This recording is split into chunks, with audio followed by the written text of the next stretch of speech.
ఇప్పటికే కాలాతీతమైంది. చాలామంది పెద్దలు మన భవిష్యత్తులో ఎటువంటి కార్యాచరణతో ముందుకు పోయి మనం రాయలసీమకు రావాల్సిన వాటాను తెచ్చుకునే దిశగా మనం అడుగులు వేయాలని, అందుకు మనమందరం కూడా నడుము బిగించి మరి ముందుకు సాగాలనే ఒక సంకల్పంతోనే ఇప్పటికే 4 జిల్లాల్లో కూడా ఈ యొక్క సదస్సులను ఏర్పాటు చేసి మరి మన జగన్మోహన్ రెడ్డి గారు ఆయన ఇచ్చిన సంకేతాలతో మనమందరం కూడా మన పార్టీ తరపున మరి మనకు రావాల్సిన ఈ నీటి వాటాలను పొందే దిశగా అడుగులు వేసేందుకు మనమందరం కూడా సంసిద్ధం అవుతా ఉన్నాం.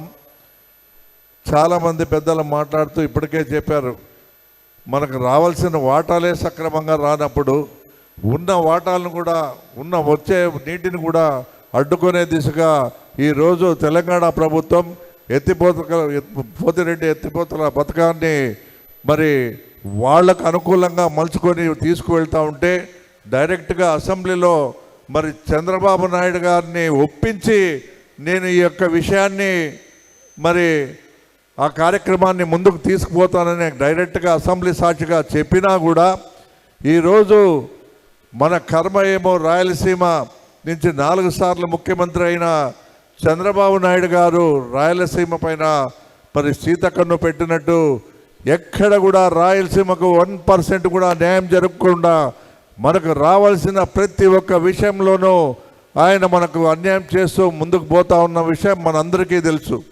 సరే, ఏది ఏమైనప్పటికీ కూడా వాటన్నిటినీ మనం పక్కన పెడితే కనీసం మన 4 జిల్లాలకు 6 జిల్లాలకు మరి రావాల్సిన వాటా నీటిని కూడా మన కళ్ళ ముందే తీసుకుపోతూ ఉంటే రేపు రాబోయే భవిష్యత్తు తరాలకు మనం ఏం సమాధానం చెప్పాలని కూడా ఆలోచన చేసి మరి ఆ దిశగా ఈరోజు మనం రాజశేఖర రెడ్డి గారిని ఏ విధంగా గుర్తుపెట్టుకున్నాం. ఆయన గతించి దాదాపుగా 16-17 సంవత్సరాలు అయినప్పటికీ కూడా ఈ రోజుకి ఆయన మన హృదయాల్లో చెక్కు చెదరుకోకుండా నిలబడిపోయినాడంటే ఆయన మనకు అందించిన జలయజ్ఞం ద్వారా అందించిన మరి ఈ నీటి ప్రాజెక్టులు ఈ రోజుకి మనం మర్చిపోలేకపోతూ ఉన్నాం.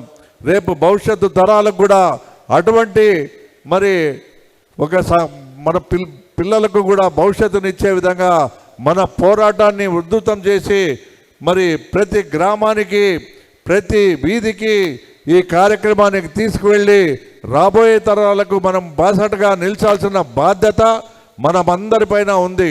కాబట్టి ఇది ఏదో రావడం, మీటింగులు జరుపుకోవడం, మరి వెళ్ళిపోవడం అనే విధంగా కాకుండా ప్రతి చోట కూడా దీని గురించి మనం చర్చించాల్సిన అవసరం ఉంది. దీని గురించి ప్రజలకు తెలియజేయాల్సిన అవసరం ఉంది. ఈ యొక్క మెసేజ్ను ప్రతి ఒక్కరికి కూడా అందజేసే విధంగా మనం ముందుకు సాగాల్సిన అవసరం ఉంది. కాబట్టి ఇప్పటికే చాలామంది చాలా విషయాలు క్షుణ్ణంగా చెప్పినారు. నీటి ప్రాజెక్టులు, మనకు రావాల్సిన వాటాలు, మనం ఎలా నష్టపోతూ ఉన్నాము, మరి ఏ విధంగా దీన్ని ముందుకు తీసుకుపోవాలనే విషయాలు కూడా వాళ్ళు చెప్పడం ఇప్పటికే కాలాతీతమైంది. కాబట్టి ఈ అవకాశం కల్పించిన పెద్దలందరికీ కూడా మరి నేను పేరున నా యొక్క హృదయపూర్వక ధన్యవాదాలు తెలియజేసుకుంటూ థ్యాంక్ యూ వెరీ మచ్.